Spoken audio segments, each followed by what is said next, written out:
Le commissariat bondé bourdonnait d'activité tandis qu'un homme grand et posé franchissait les portes d'entrée. Malgré sa tenue décontractée, son air d'autorité était indéniable.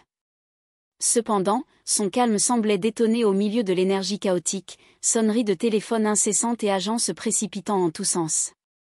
Mais il n'était pas là pour semer le trouble, loin de là. Il était venu remettre des documents importants liés à une affaire sur laquelle le département travaillait. À son insu, il s'apprêtait à entrer dans une tempête de préjugés et d'abus. « Et toi, qu'est-ce que tu fais ici ?» lança une voix tranchante, perçant le brouhaha ambiant. Un officier en uniforme s'était avancé, raide comme un piquet, les yeux remplis de suspicion. L'homme se tourna calmement pour lui faire face. « Je suis ici pour affaires officielles », répondit-il en brandissant une enveloppe scellée. L'officier renifla, croisant les bras. « Affaires officielles ? Ne me fais pas rire. Quel genre d'affaires crois-tu pouvoir avoir ici ? » Le front de l'homme se plissa légèrement, mais il resta impassible. « Il s'agit d'une affaire militaire. J'ai besoin de parler à un responsable. » L'expression de l'officier se mua en un sourire narquois. « Une affaire militaire ? Ouais, c'est ça. Tu n'as rien à faire ici, mon pote. Pourquoi ne prends-tu pas ton escroquerie et ne sors-tu pas avant que je te mette dehors ? » Le ton monta d'un cran. La tension était palpable, et d'autres agents, curieux, commencèrent à observer l'échange. L'homme, toujours calme, répondit d'une voix plus ferme. « Ce ne sont pas des absurdités. Ce sont des informations classifiées. Veuillez vous écarter. » Mais l'officier ne bougea pas, son hostilité augmentant encore. « Ne me dis pas quoi faire », aboya-t-il en se rapprochant. « Les gens comme toi ne débarquent pas ici en jouant les grands seigneurs. Tu te crois spécial ? Laisse-moi te dire que tu ne le es pas. » Ces mots, chargés de venin, piquaient davantage par leur haine que par leur contenu. L'homme inspira profondément, cherchant à garder son sang-froid. « Je vous préviens, sortez avant que je vous jette dehors », gronda l'officier, sa voix tremblante de menace. « Que se passe-t-il ici ?» intervint une voix posée derrière eux. Un officier supérieur s'approchait, visiblement curieux mais pas encore alarmé. « Rien que je ne puisse gérer », répondit rapidement le premier officier. L'officier supérieur n'avait pas l'air convaincu. Ses yeux passèrent de l'homme à l'enveloppe qu'il tenait. « Que contient cette enveloppe ?» demanda-t-il. Il ment, s'empressa d'interrompre le premier officier. « Il n'a rien à faire ici. » L'homme leva l'enveloppe en l'air. « Ceci est destiné à un supérieur. Il s'agit d'opérations militaires. » L'officier supérieur fronça les sourcils.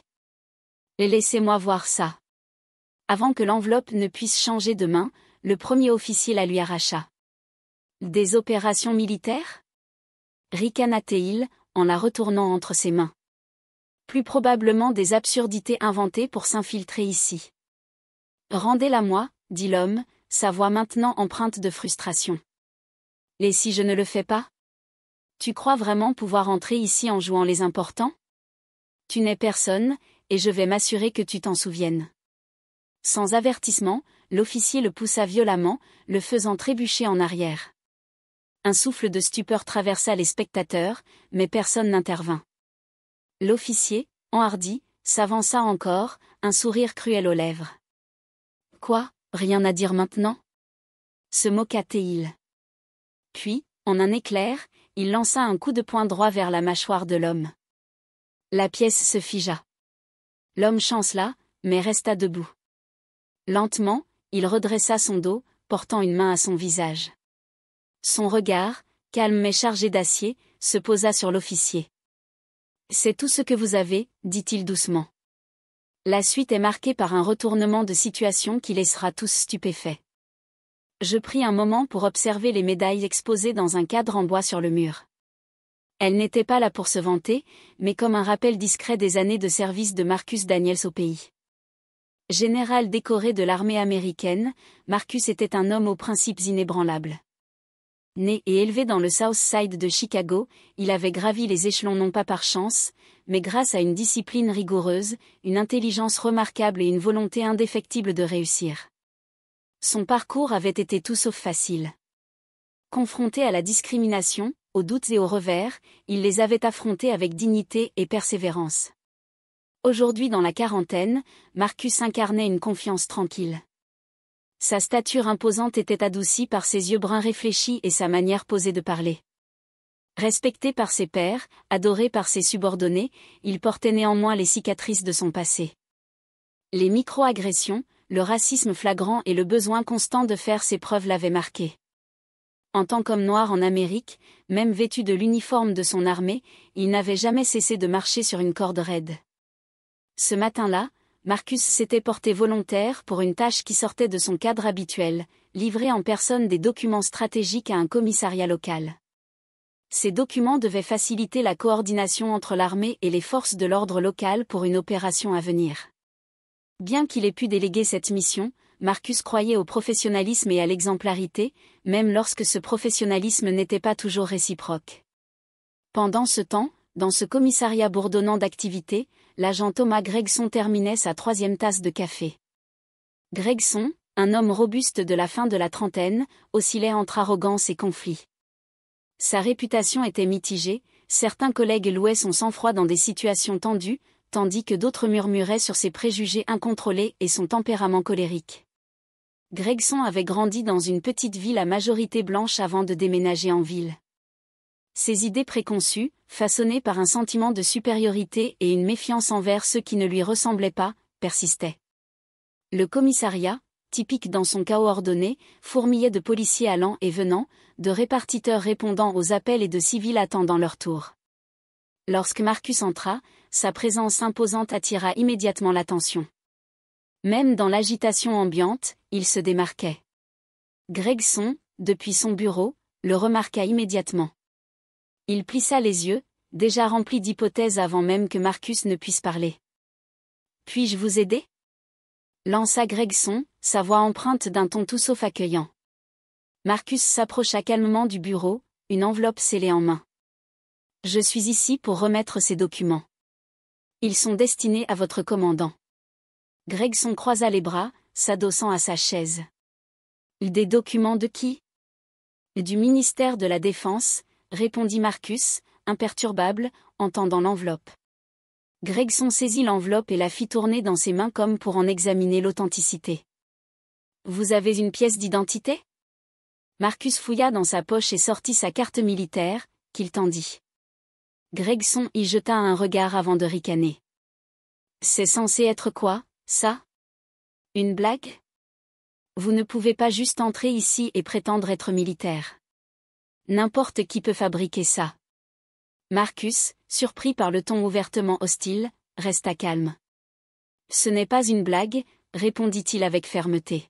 « Ces documents sont classifiés et doivent être remis à votre commandant. » Gregson posa l'enveloppe sur le bureau, la considérant avec dédain. « Et je suis censé vous croire sur parole ? » L'échange avait commencé à attirer l'attention des autres agents, dont certains se tenaient maintenant immobiles, regardant la scène avec curiosité ou malaise. Marcus, qui avait l'habitude de ce genre de situation, respira profondément avant de répondre. « Je ne vous demande pas de me croire sur parole, » dit-il calmement. « Je vous demande simplement de faire votre travail. » L'attitude de Marcus, calme mais résolue, irrita Gregson. Pour lui, cette tranquillité était perçue comme un défi à son autorité. Il se leva, contournant le bureau, et envahit l'espace personnel de Marcus.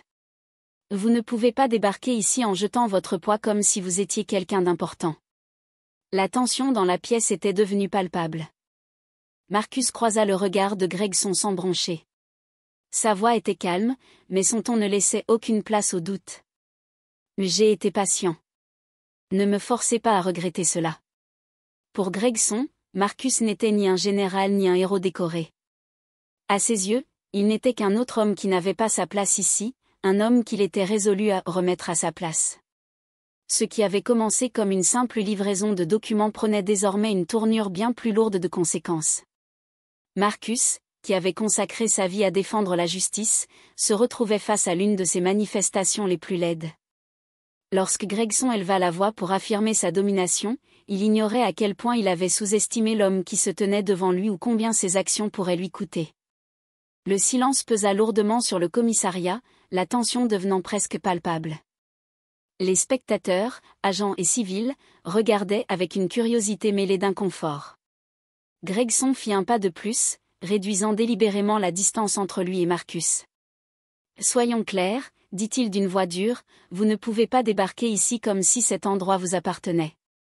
Je me fiche de qui vous pensez être. » Marcus redressa légèrement la tête, son expression restant calme mais déterminée. « Je ne pense à rien. Je sais qui je suis. Et si vous faisiez correctement votre travail, cette enveloppe serait déjà dans les mains de votre commandant, au lieu de nous faire perdre notre temps à tous les deux. » Un ricanement sans humour s'échappa des lèvres de Gregson. « Peut-être que ce genre d'attitude marche là d'où vous venez, mais ici, c'est moi qui fais les règles. » Marcus haussa légèrement les sourcils, sa voix plus posée mais chargée d'une gravité qui résonnait dans l'air. « Vous ne faites pas les règles. La loi le fait. Je vous suggère de commencer à les suivre. » Le commissariat tout entier retint son souffle. Les regards étaient rivés sur eux, chacun attendant de voir qui céderait le premier. Gregson, furieux d'être défié devant ses collègues, fit un pas en avant, sa voix s'élevant. « Vous savez quoi ? Je pense que nous avons fini ici. Prenez vos faux documents et partez. » L'expression de Marcus s'assombrit légèrement, un signe que sa patience atteignait ses limites. « Je ne pense pas que vous compreniez la gravité de ce que vous faites, dit-il d'une voix calme mais menaçante. Vous entravez un processus critique. » Gregson sourit avec dédain, agitant l'enveloppe devant lui comme si elle était insignifiante. « Et critique, vraiment ? Vous vous croyez important pendant 5 minutes, c'est ça ? » Avant que Marcus ne puisse répondre, une voix ferme se fit entendre. « Que se passe-t-il ici ?» Le lieutenant Carter entra dans la pièce, ses yeux scrutant Gregson et Marcus. Son ton ne laissait aucune place à la contestation. Gregson, surpris, balbutia. « Rien, je gère la situation. » Mais Marcus parla en même temps, sa voix empreinte de respect mais teintée d'urgence. « Lieutenant, je dois vous parler. » Carter haussa un sourcil et regarda Marcus. « Qui êtes-vous » Marcus commença à chercher sa carte d'identité, mais Gregson intervint rapidement. « Il prétend qu'il est ici pour une affaire militaire. Il dit avoir des documents classifiés, mais je n'y crois pas. » Carter fronça les sourcils, saisissant l'enveloppe des mains de Gregson. Après avoir examiné le sceau, il releva les yeux vers Marcus. « Cela semble légitime. Pourquoi n'ai-je pas été informé plus tôt ?» Gregson, pris au dépourvu, balbutia. « J'étais juste, je voulais m'assurer qu'il ne perdait pas notre temps. » « Ce n'est pas votre rôle, » coupa Carter sèchement. Se tournant vers Marcus, Carter déclara. « Monsieur, je m'excuse pour cet inconvénient. Entrons dans mon bureau pour régler cela. » Mais avant que Marcus ne bouge, Gregson bloqua une fois de plus son chemin. « Attendez. Et s'il mentait ? On ne peut pas le croire sur parole. » Le regard de Carter se durcit. Gregson, reculez. Maintenant. Après une hésitation palpable, Gregson obéit à contre-séhur, le visage sombre et la mâchoire serrée. À l'intérieur du bureau, Carter se plongea dans les documents tandis que Marcus se tenait en silence, tentant de se débarrasser de la tension de leur échange. Après un moment, Carter leva les yeux. Que s'est-il passé exactement ? Marcus, son regard ferme, répondit sans détour. Cet officier a clairement montré qu'il ne respectait pas l'autorité d'une personne comme moi. Et par une personne comme moi, je pense que vous comprenez ce que je veux dire. Carter, visiblement mal à l'aise, soupira profondément. Je suis désolé que vous ayez eu à subir cela. Gregson est un cas compliqué. Marcus le coupa, sa voix basse mais ferme.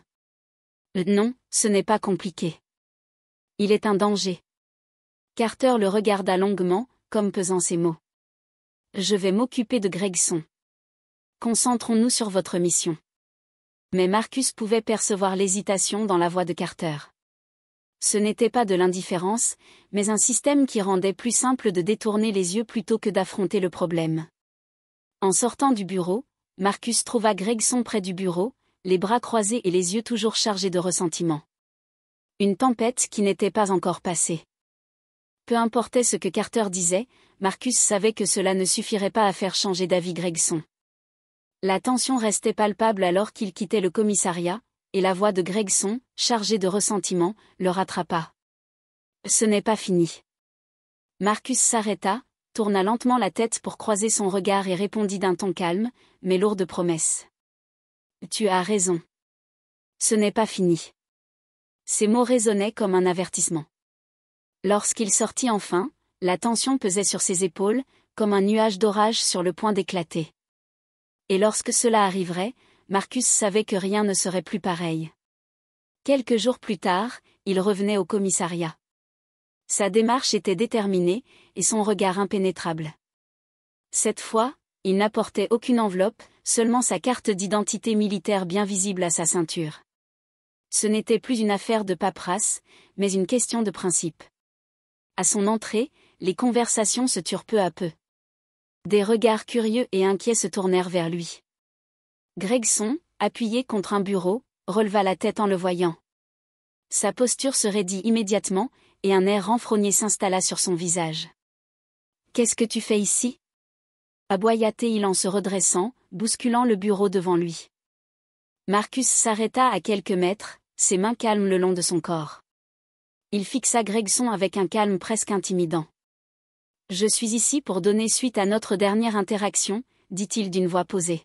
« J'ai des questions qui nécessitent des réponses. » Un sourire narquois, bien que teinté d'inquiétude, étira les lèvres de Gregson. « Des questions ? Tu crois vraiment que tu peux débarquer ici et commencer à faire des exigences ?» Marcus haussa légèrement les épaules, sa voix baissant d'un ton, mais gagnant en gravité. « Ce ne sont pas des exigences. C'est une responsabilité. Je m'assure que le professionnalisme et la justice soient respectés. Deux notions qui, je le crains, te sont étrangères. » La mâchoire de Gregson se serra. Il fit un pas vers Marcus, leur proximité amplifiant la tension palpable. « Fais attention à tes mots, Daniels. Tu ne peux pas venir ici et me manquer de respect. » Marcus resta impassible, son regard pénétrant. « Le respect se mérite, officier Gregson. Et jusqu'ici, tu n'as rien fait pour le gagner. » La pièce entière sembla retenir son souffle. Les murmures cessèrent, et plusieurs officiers avaient arrêté leur travail pour observer la scène. Parmi eux, le lieutenant Carter sortit de son bureau, son regard passant rapidement de Marcus à Gregson. Il reconnut immédiatement le potentiel d'escalade. « Daniels, dans mon bureau. Maintenant. » Marcus tourna légèrement la tête vers Carter, acquiesçant d'un signe à peine perceptible, mais ses yeux restaient fixés sur Gregson. « Nous n'en avons pas fini, » dit-il doucement avant de se diriger vers le bureau. Gregson, immobile, observait Marcus partir, ses poings serrés. L'humiliation lui brûlait les entrailles, remplacée rapidement par un besoin viscéral de réaffirmer son autorité. À l'intérieur du bureau, Carter ferma la porte derrière eux. Il indiqua une chaise à Marcus, mais celui-ci resta debout, son regard fixant le lieutenant. « Je suppose que je sais pourquoi vous êtes ici, » dit Carter en soupirant. « Je suis ici à cause de Gregson, » répondit Marcus, sa voix ferme. Carter passa une main sur son visage, visiblement lasse. « J'avais peur que ça arrive. »« Écoutez-moi bien, lieutenant, » intervint Marcus. « Gregson n'est pas seulement non professionnel. Il est dangereux. Si ce commissariat tient à sa réputation, il ne devrait pas porter ce badge. » Carter sembla hésiter, ses épaules s'affaissant légèrement. « Je t'entends, Daniels, mais ce n'est pas aussi simple que tu le penses. »« C'est exactement aussi simple, » rétorqua Marcus en haussant le ton, sans pour autant perdre son calme. « Le comportement de Gregson est une menace pour l'intégrité de ce département. Et quand il franchira une ligne qu'il ne pourra plus ignorer, ce sera trop tard. Que se passe-t-il si sa prochaine victime est un civil sans défense ? » Carter sembla accuser le coup. Il ferma les yeux une seconde, comme pour chercher ses mots. « Tu n'as pas tort. Mais tu connais le système. Ce genre de choses ne change pas du jour au lendemain. »« C'est une excuse, » trancha Marcus. « Tu sais ce qu'il est, et tu sais ce qui doit être fait. Chaque jour où il reste dans cette force, quelqu'un d'autre paie le prix de votre inaction. Le visage de Carter se durcit, mais une lueur de compréhension brillait dans ses yeux. Que attends-tu exactement de moi, Daniels? Des comptes, répondit Marcus sans hésiter. Pas seulement pour moi, mais pour tous ceux qui ont eu affaire à lui. Et je les veux maintenant. Avant que Carter ne puisse répondre, des coups brusques retentirent à la porte. Gregson entra sans attendre d'être invité, son visage déformé par une colère mal contenue. « Qu'est-ce qui se passe ici ?» demanda-t-il d'une voix forte, attirant l'attention au-delà du bureau. Le silence était lourd, l'affrontement entre les trois hommes sur le point d'atteindre un nouveau sommet. Carter redressa son dos, croisant les bras, son expression se durcissant. « Gregson, ce bureau n'est pas ton territoire. » Mais Gregson n'avait pas fini. Il s'avança davantage, une lueur de défi dans les yeux. Ce type pense qu'il peut entrer ici et agir comme s'il dirigeait l'endroit. J'en ai assez. Marcus se tourna vers lui, calme mais inébranlable. Ce n'est pas une question de toi, Gregson. C'est une question de ce qui est juste. Gregson éclata d'un rire amer, secouant la tête. Juste? Tu te prends pour un héros? Tu n'es qu'un autre gars qui essaie de me faire passer pour le méchant parce que c'est plus facile comme ça.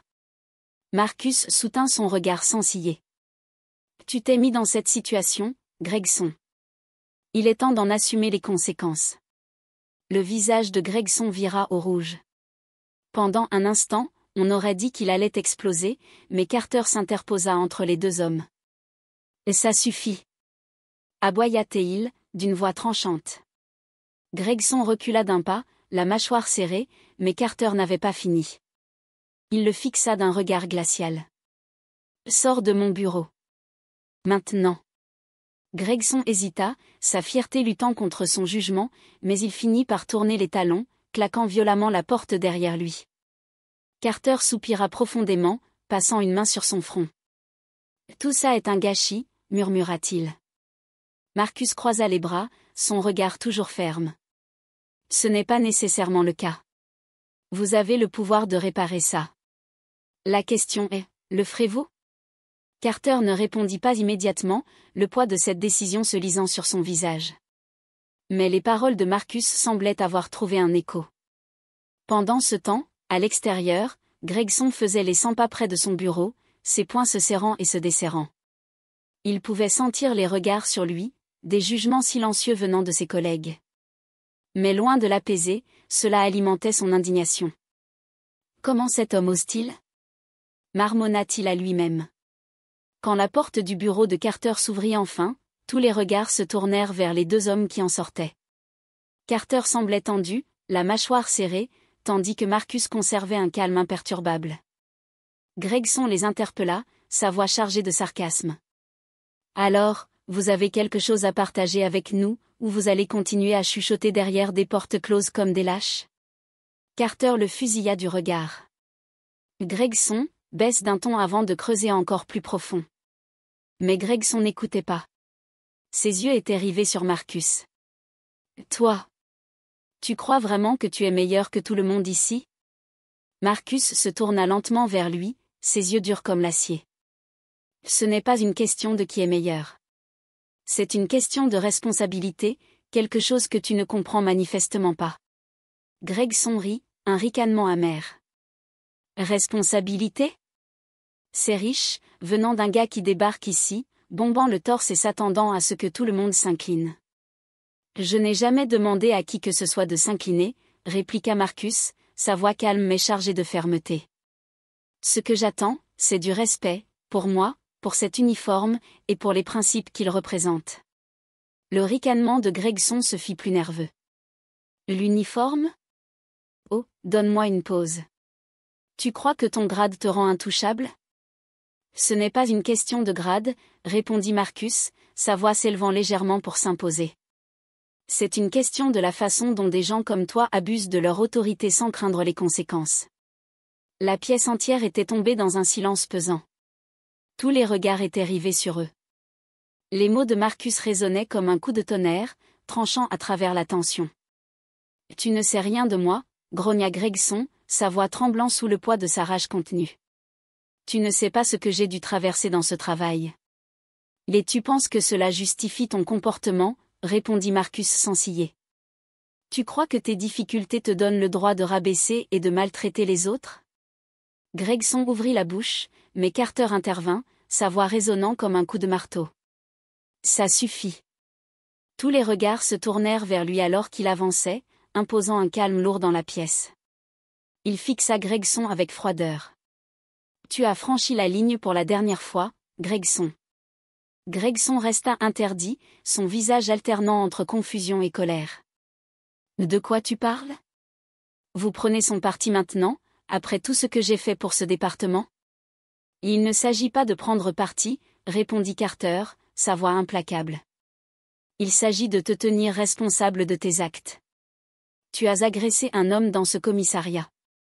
Tu as entravé des affaires militaires officielles. Et tu as prouvé, encore et encore, que tu n'as aucun respect pour les valeurs que ce département est censé défendre. Gregson recula légèrement, ses yeux cherchant des alliés dans la salle, mais il ne trouva que des regards détournés. Son visage vira au rouge alors qu'il se mettait à crier, mais ses paroles furent noyées par la tension omniprésente. Le silence qui suivit était assourdissant, et la justice, suspendue dans l'air, attendait son heure. Gregson explosa, sa voix résonnant dans le commissariat. C'est une blague. Une blague complète. Vous le laissez dicter comment nous gérons cet endroit? Marcus s'avança, son ton toujours aussi calme mais ferme. Ce n'est pas moi qui dicte quoi que ce soit, Gregson. Il s'agit de justice, quelque chose que tu sembles avoir oublié. Gregson pivota brusquement pour lui faire face, sa voix montant d'un cran. Ne me parle pas de justice. Tu crois que tu es un héros? Tu n'es rien d'autre qu'un. Et ça suffit. Tonna la voix de Carter, coupant Gregson en plein élan. La salle entière plongea dans un silence oppressant. Tous les regards étaient tournés vers Carter, dont l'expression était aussi tranchante qu'une lame. Tu as fini ici, Gregson, déclara-t-il. Rends ton badge et ton arme, immédiatement. Les mots frappèrent Gregson comme un coup de poing. Il resta figé, son visage passant de la colère à l'incrédulité. Vous me virez? Carter hocha lentement la tête. Considère cela comme une courtoisie. Si cela ne tenait qu'à moi, je te ferais arrêter pour ce que tu as fait. Les mains de Gregson tremblaient tandis qu'il détachait son insigne et le plaquait sur le bureau de Carter. Sa arme suivit, le bruit métallique résonnant dans la pièce silencieuse. Il se tourna vers Marcus, son regard rempli de venin. Ce n'est pas fini, siffla-t-il.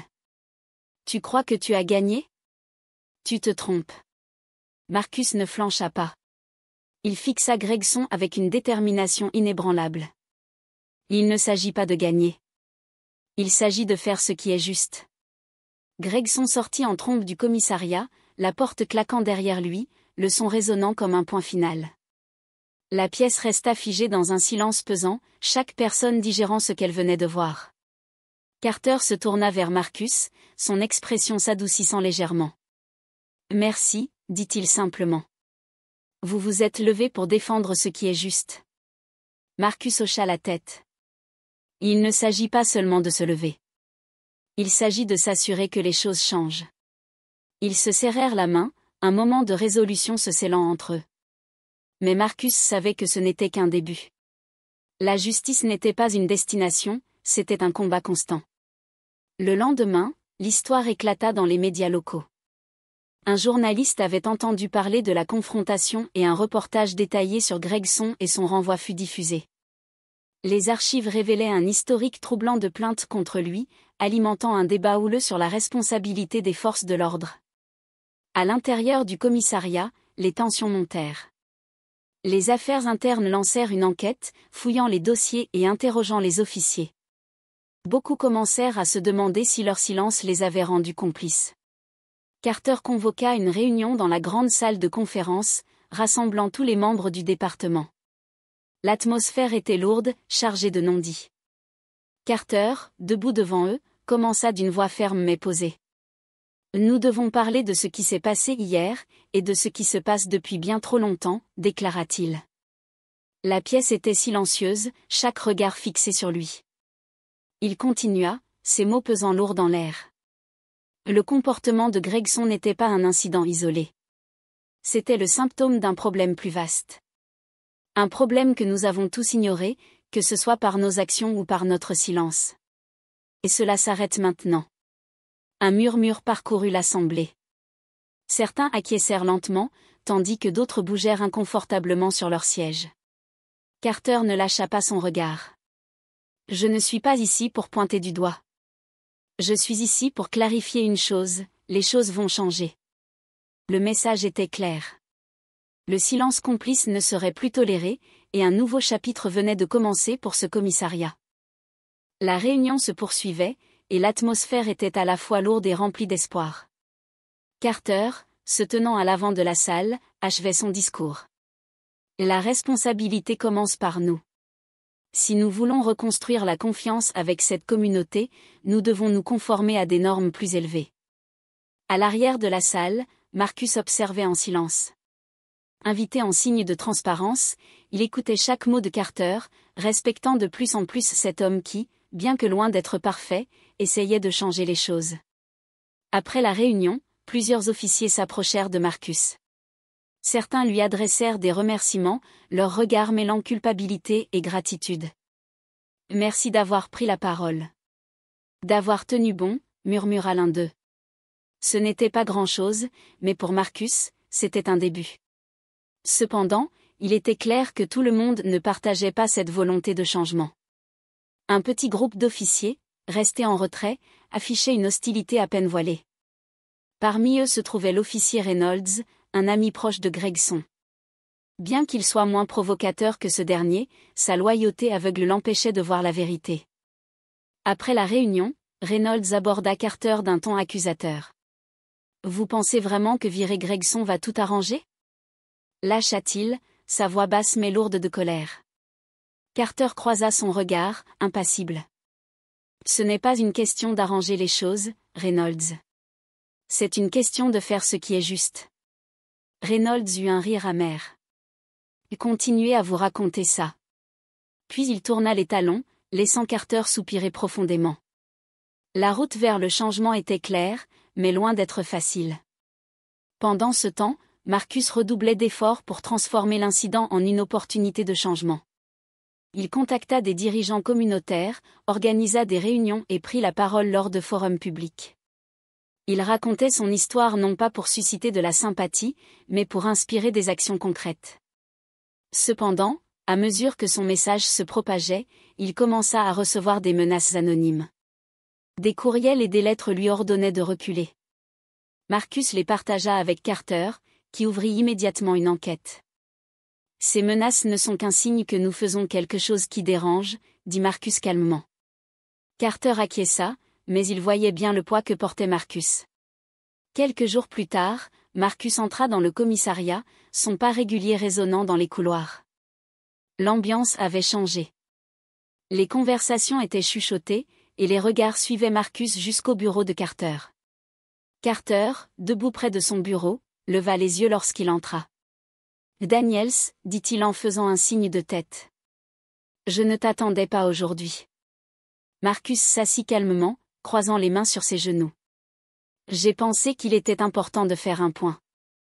J'ai parlé avec plusieurs dirigeants communautaires. Les gens sont attentifs, mais ils veulent des actions concrètes.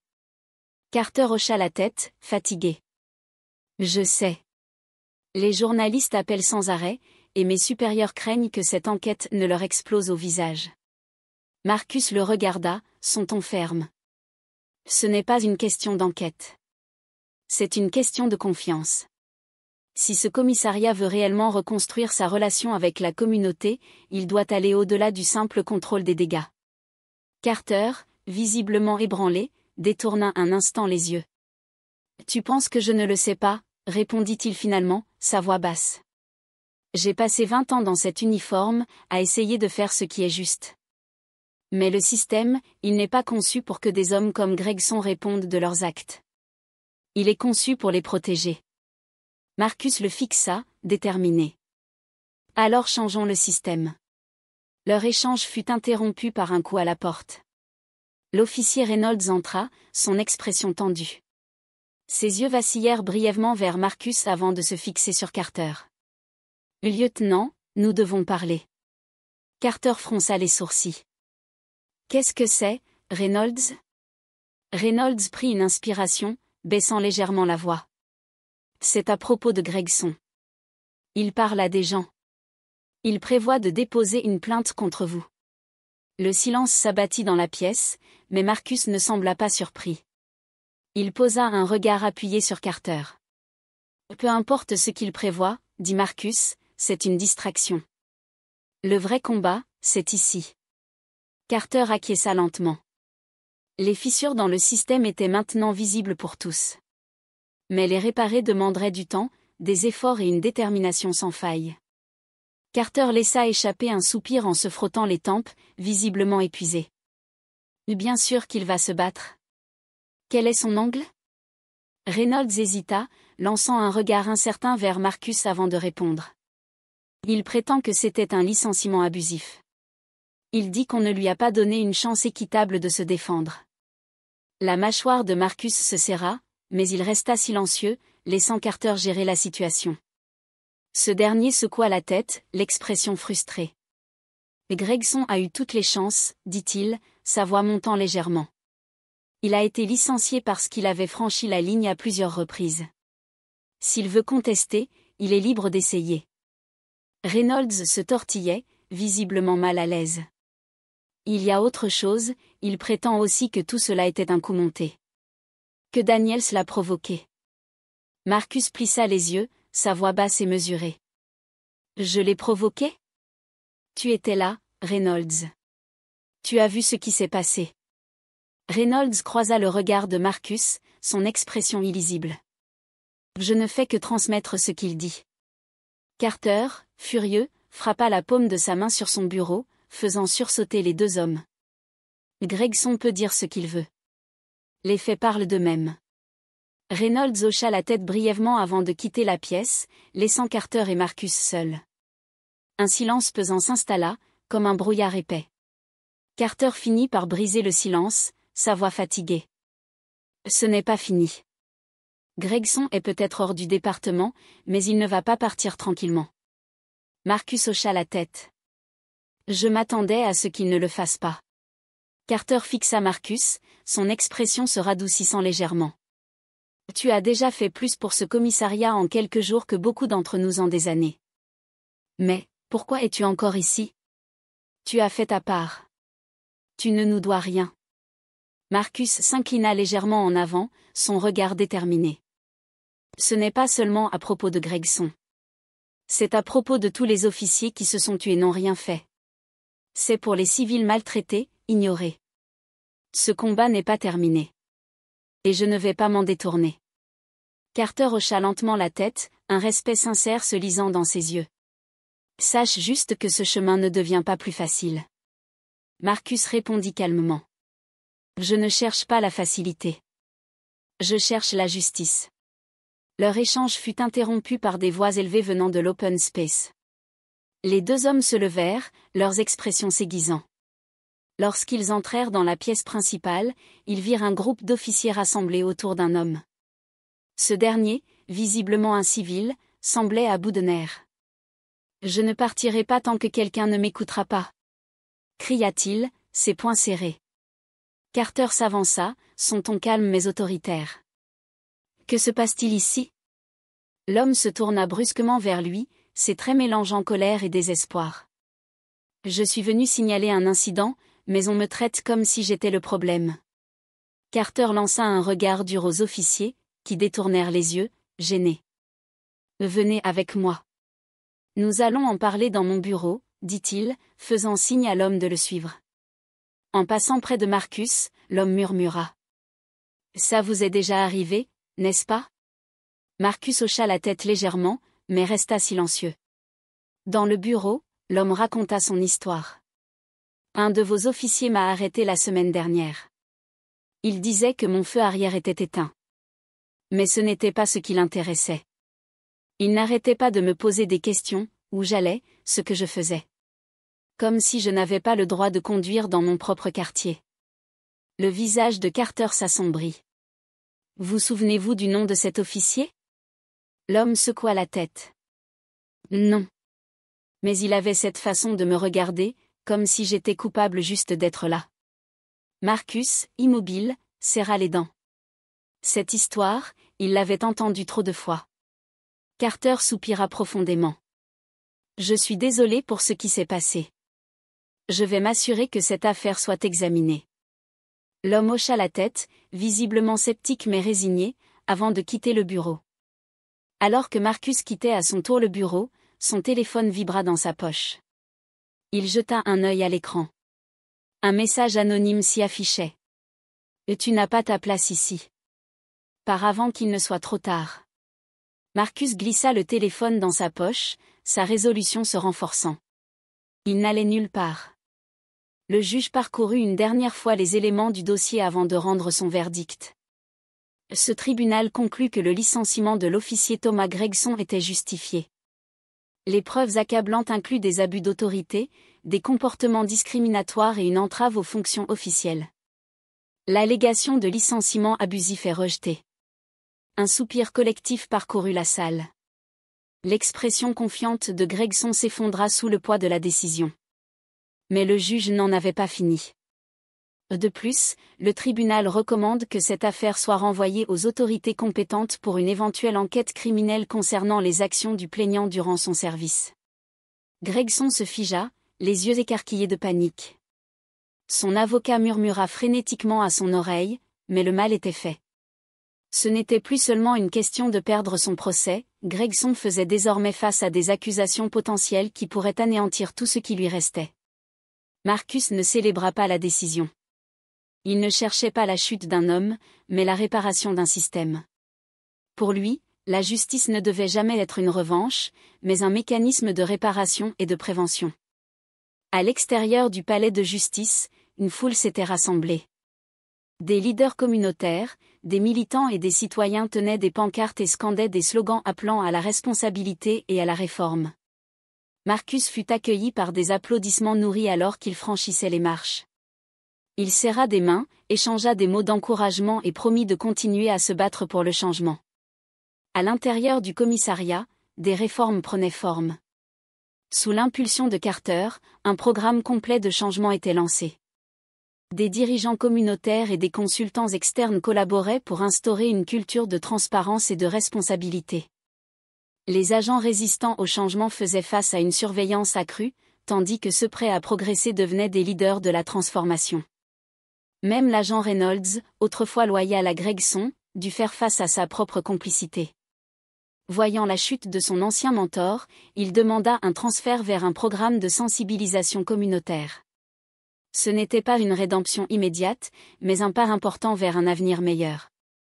Gregson, autrefois craint et respecté, voyait son monde s'effondrer.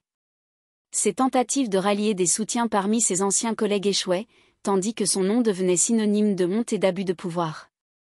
Désormais, il n'était plus intouchable, il était responsable.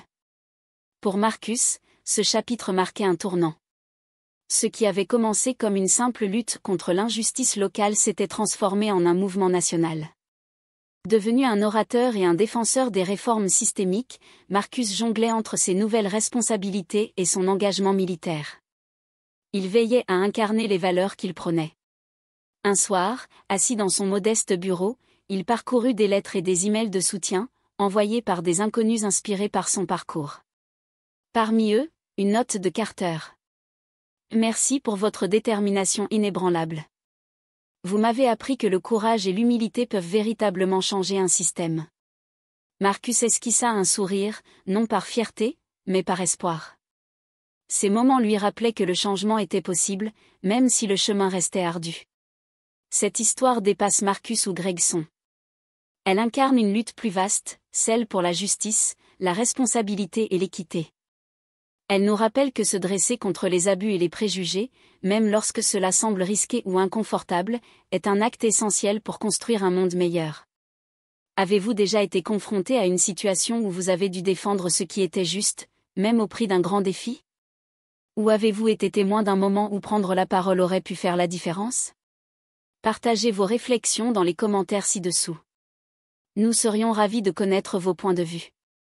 Si cette histoire vous a inspiré, abonnez-vous à Tales of Twist pour découvrir d'autres récits puissants qui défient, inspirent et divertissent. N'oubliez pas de liker cette vidéo et de la partager avec quelqu'un qui pourrait avoir besoin d'entendre ce message. Ensemble, poursuivons cette conversation et travaillons à un avenir meilleur. Merci d'avoir regardé. Nous nous retrouvons très bientôt pour une nouvelle histoire.